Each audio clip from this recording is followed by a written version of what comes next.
বাংলাদেশ ঐতিহাসিকভাবে অসাম্প্রদায়িক উল্লেখ করে মৎস্য ও প্রাণী সম্পদ উপদেষ্টা ফরিদা আখতার বলেছেন, এদেশে পাহারা বসিয়ে পূজা উদযাপন করতে হবে, এটা খুবই দুঃখজনক। শনিবার বিকেলে রাজধানীর শাহবাগে দুর্গাপূজা উপলক্ষে ডাক্তার অরূপ রতন চৌধুরীর মিউজিক ভিডিও উদ্বোধন অনুষ্ঠানে তিনি একথা বলেন।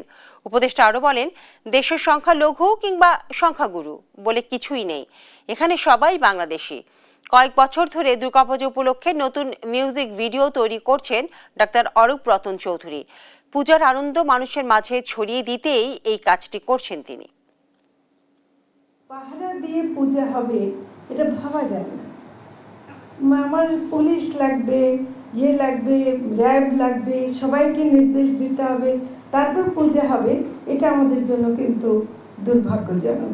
এই দেশ হিন্দু, মুসলিম, বৌদ্ধ, খ্রিস্টান, জৈন যত এবং আমাদের আদিবাসী যত মানুষ আছে সবার দেশ।